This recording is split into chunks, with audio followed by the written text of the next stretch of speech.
마태복음 5장 세 번째 시리즈를 하려고 합니다. 하지만 산상수훈의 복이 있는 자로 출발해서 계속해서 연결되는 내용이라는 사실을 기억해 주시기 바라겠습니다. 살인하지 말라. 우리가 살인하는 이유가 뭐죠?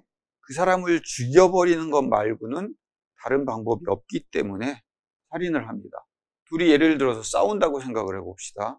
어떤 이유와 억울함과 비난과 분노 때문에 상대방을 설득시킬 수도 없고 굴복시킬 수도 항복을 받아낼 수도 없습니다. 내 억울함에 합당한 위자료나 피해 보상도 받을 수 없습니다. 그런데도 상대방은 내 감정을 알아주지도 않으면서 자기 고집과 생각에만 빠져 있습니다. 그렇다고 해서 내 힘과 권력과 실력으로도 그를 이길 수 없습니다.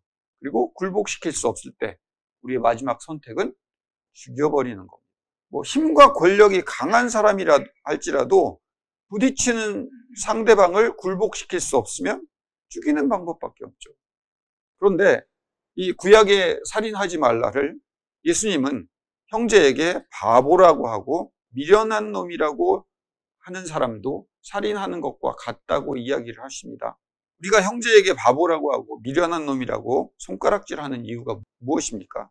우리 상식에는 바보나 미련한 놈이란 이야기는 대부분 자신의 것이나 이익을 제대로 챙기지 못하는 사람, 마땅히 얻을 수 있는 권한이나 자격을 누리지 못한 사람에게 대해서 비난의 목소리로 말하는 표현입니다.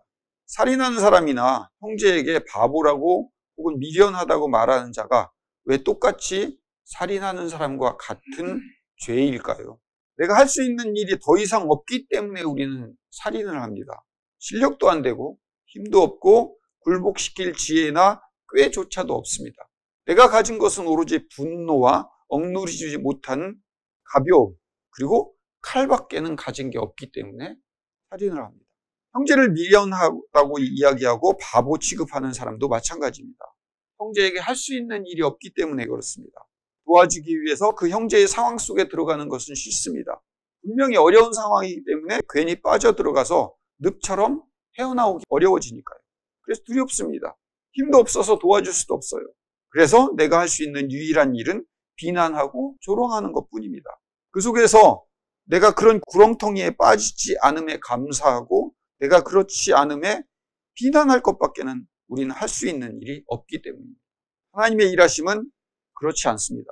세상은 인과율, 다른 말로 원인과 결과의 법칙에만 움직인다고 생각을 할 때, 그래서 살인과 비난과 조롱 말고는 할 수 없는 것이 없을 때 우리도 마찬가지로 그럴 수밖에 없는 존재이지만 예수님은 우리에게, 그리고 산에 모인 1세기의 갈릴리 사람들에게 말씀하십니다. 너희들은 복이 있는 사람이야. 너희들의 어떠함에도 가난하든지 애통하든지 의에 줄이고 목마르든지 너희는 하나님의 자녀이고 천국의 자리가 있는 그런 소금과 빛의 너희들이야. 그래서 살인할 수밖에 없는 자리에 너희는 하나님을 기대할 수 있는 거야. 하나님이 일하실 때까지 우리가 조금 기다려주고 버텨줄 수 있는 시간이 필요하다는 이야기. 기도를 세게 해서 많이 해서 저런 사람들을 바꾸어 놓는 일에 우리가 사용되어져야 한다는 거창한 시나리오를 말하고 있는 것이 아닙니다. 비난하고 조롱할 수밖에 없는 사람들을 우리가 구원시킬 수는 없어요. 하지만 우리가 할 수 있는 일이 있습니다. 하나님을 기다리는 일. 하나님이 저들을 바꾸고 변화시킬 수 있는 그 시간을 우리가 조금 버텨주는 일. 하나님이 일하실 시간을 우리가 함께 기다려주는 것. 이게 우리가 할 수 있는 일이고 율법을 완성시키는 작은 출발점입니다. 간음하지 말라 보겠습니다. 간음할 수 있는 사람은 누가 간음을 할 수 있을까요? 힘이 센 남자가 힘이 없는 여자를 그 여자의 허락 없이 남자 마음대로 품거나 차지하고 싶을 때, 그게 간음의 원인 아닙니까? 내가 원하는 그 여자가 있고요. 그 여자를 가질 수 있는 실력이 없을 경우에 그 여자의 마음을 살 수 있는 인내심이나 노력을 하지 않고 쉽게 차지하고 싶은 경우 우리는 간음을 합니다.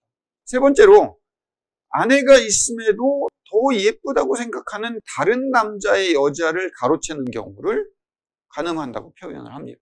근데 구약 성경에서는요, 첫 번째하고 두 번째는 오늘날의 이야기고 세 번째가 구약성경의 간음하지 말라의 이야기입니다. 의외로 구약성경에서는요, 첩을 구하거나 아내가 있어도 처녀를 데려오는 경우를 간음이라고 표현하고 있지 않습니다. 남의 여자를 강제로 빼앗아 오는 경우를 말합니다. 성욕이 생기는 남자들의 눈을 빼버리고 손을 찍어버린다면 이 세상의 모든 남자들은 장님이거나 장애인이어야 합니다. 여자들이 벗고 보여주는 걸 어떻게 하냐고요. 제발 보라고 벗고 다니는데. 안 쳐다보는 것도 예의가 아니죠.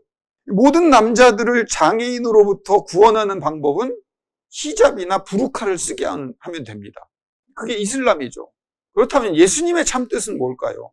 율법을 완성시키려 오신 분의 뜻이 겨우 부르카를 쓰도록 하게 하시기 위함입니까? 아니면 세상의 모든 남자들을 장애인으로 만드시는 것이 목적이십니까? 율법을 더 철저히 지켜내고 마음으로 지켜내라고 하신 말씀의 이야기인가요? 그러면 더 구약의 율법보다 옥죄는 율법이 될 수밖에 없잖아요. 간음하지 말라의 이 참 뜻은 누가 누구를 힘으로, 권력으로, 어떤 능력으로도 함부로 억압하지 말라는 이야기입니다. 마음으로라도 지배하거나 누를 수 없다는 이야기예요. 간음은 뭐죠? 폭력이잖아요. 한 사람의 마음을 살 수 있는 방법은 사랑밖에는 없어요. 하나님은요, 인간을 굴복시키지 않으시고 항복시켜내십니다. 식민지 시대의 정복자들이 기독교의 십자가를 힘으로 굴복시켜 개종시켜 나갔습니다. 그럴수록 힘에 개종되기는 했지만 그 기독교는 결국 힘의 종교가 되어버렸잖아요. 그게 세계사잖아요. 하지만 순교하고 사랑을 보여준 기독교의 자리에만 올바른 복음이 심겨져 온 것이 기독교의 역사입니다. 음욕을 품고 라는 말에 음욕의 뜻이 뭐예요? 욕심이라는 말이 그 안에 담겨 있어요. 힘으로 눌러 제압하고 뺏으려는 마음 자체가 간음의 시작이라는 의미입니다. 단순히 여자만을 간음하는 것이 아니라 어떤 것에서도 힘으로 무언가를 마음대로, 내 마음대로 하지 말라는 의미가 담겨 있어요. 거의 대부분의 성범죄자들의 욕구에는 여자들을 겁탈함으로 정복하고 여자를 소유하려는 착각에서 나오는 범죄라고 하잖아요. 욕심에 대한 이야기입니다. 그래서 차라리 당연히 가지고 있어야 한다고 생각하는 눈과 팔과 다리를 버리고서라도 제자리를 지키라 라는 말씀이 간음하지 말라야. 이혼증서 얘기해 보겠습니다. 아내를 버리려거든 이혼증서를 써줘라. 구약시대 이 말의 뜻은 이유 없이 아내가 미워졌을 때 그리고 내쫓고 싶은데 이혼증서를 써주면 이 여자가 다른 남자에게 시집을 갈 수 있게 됩니다. 다른 남자에게 가는 건 싫고 나는 이 여자를 책임지거나 같이 살기 싫기 때문에 이혼증서 없이 여자를 버리는 행위. 그래서 이혼증서를 써주라라고 모세가 말하는 율법입니다. 이혼하지 말라는 말, 이혼 자체를 하지 말라는 말이 아닙니다. 최소한 구약에서는. 역시 남자가 힘을 가지고 있고 모든 주도권을 쥐고 있기 때문에 힘이 있는 사람에게 말하는 경고의 말씀입니다.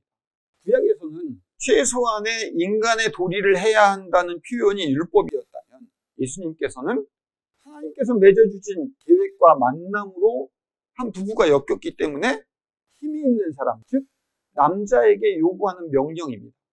하나님의 자녀인 우리 크리스찬은 세상에 대해서 힘이 있는 사람들입니다.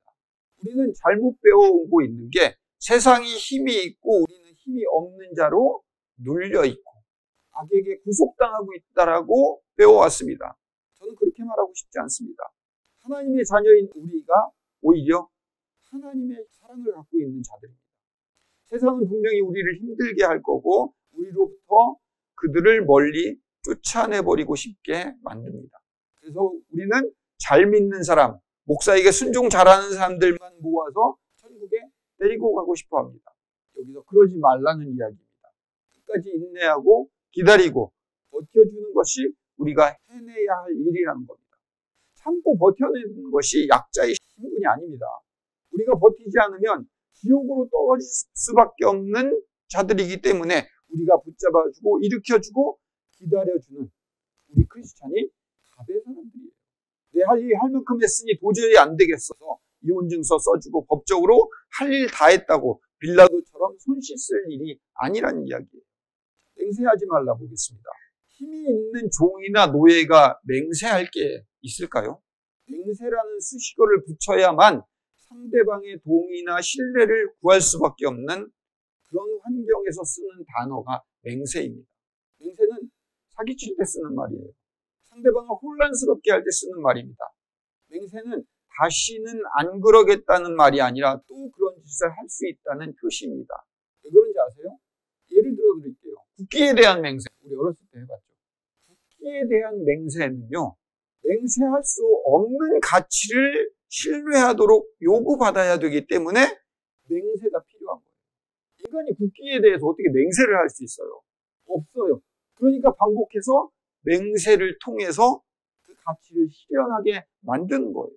우리가 필요한 것은 주께서 맡겨주신 작은 예수의 자리에서 믿지 않는 사람들이 자기들의 신념과 맹세와 피로 쓴 다짐 우리에게 보여주고, 말은 맹세했지만 쉽게 뜻을 돌이키고 돌아서고 배신할 때 우리는 하나님의 자리에 서서 받아주고 믿어주고 신뢰해주는 일을 하는 것이 너희들이다.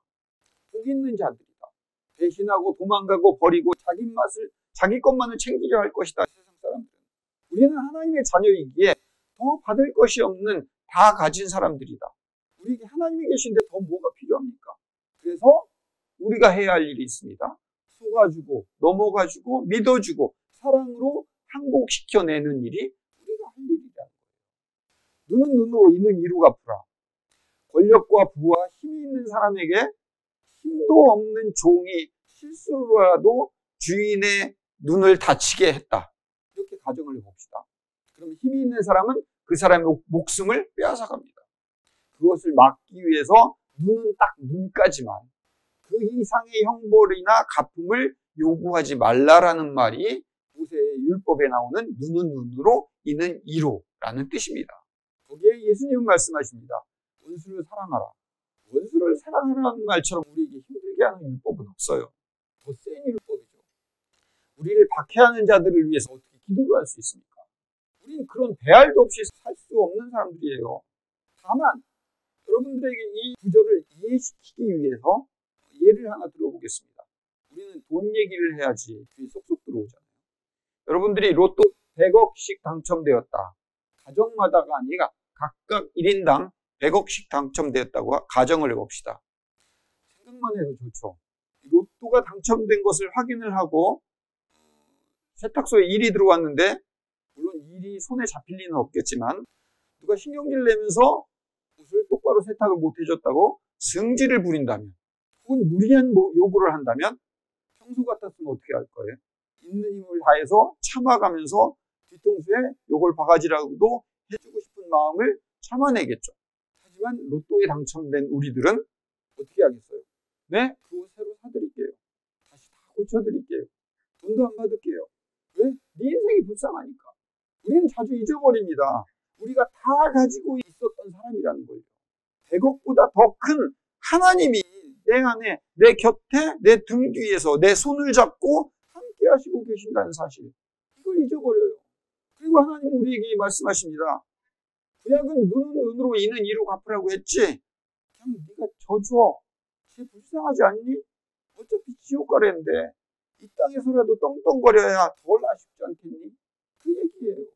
결론을 맺겠습니다. 45절에 뭐라고 나왔죠? 이와 같이 한즉, 이런 살인하지 말라부터 시작해서 쭉 모든 것들을 다 정리하면서 하늘에 계신 너희 아버지의 아들이 되리니, 자녀가 이렇게 행동하면 자녀가 된다라는 뜻이 아니에요.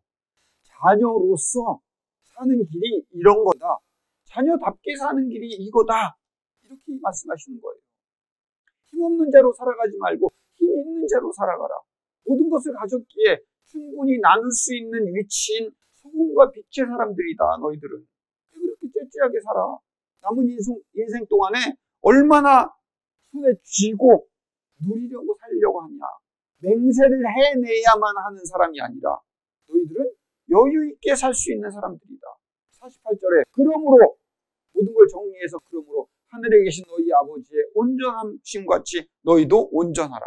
온전하지 못하면 가만 안 놔둔다. 지옥에 보낸다. 죽여버린다. 이런 표현이 아니라고요. 분명히 말씀하셨잖아요. 분명히 가난한 자는 복이 있고 너희들이 이미 하나님의 자녀다. 너희들은 소금이고 빛이다. 그러므로 자녀이기 때문에 자녀답게 한번 살아봐라. 너희 아버지가 온전했기 때문에 너는 그 아들로서, 그 딸로서 애비처럼 살아봐라. 그렇게 못 살아도 내가 자녀 신분에서 탈락되거나 사라지거나 생명책에 지워진다는 얘기가 아니다. 애비처럼 한번 도전해봐라. 실패하면 어때? 못했다고 설마 아들에서 종으로 떨어지겠냐? 피로 너를 샀는데 한번 해봐. 이런 격려의 말씀이라고. 그러므로 하늘에 계신 너희 아버지의 온전하심 같이 너희도 온전하게. 우리가 살아가는 내내 단 하루라도, 한 번이라도 그것들을 해냈으면 천국에서 만난 하나님이 우리를 부르실 겁니다. 잘했어, 애썼어, 수고했어. 너 내 애비 아들답다. 이렇게 말씀하실 겁니다. 기도하겠습니다. 거룩하고 사랑이 많으신 아버지 하나님, 구약의 율법보다 더 센 율법을 우리에게 주셔서 우리를 옥죄고 마음으로 작은 것 하나만을 잘못해도 손가락, 발가락, 눈을 다 뽑아내버려야 하는 그런 삶으로 우리를 요청한 것이 아니라 하나님께서는 우리에게 못 살아도 우리가 자녀이기에 자녀의 신분으로 해서 탈락되거나 사라지거나 생명책에 지워지지 않고 피로 우리를 샀기에 우리에게 격려로 한번 해봐라. 아버지가 온전하였으니 자녀인 너희들이 소금과 빛으로서 온전하게 한번 살아봐라. 라는 격려의 말씀이라는 사실을 기억하고 오늘 하루도 힘내서 또 이 일주일을 살아갈 수 있도록 주님 인도하여 주시옵소서. 예수님 이름으로 기도드립니다.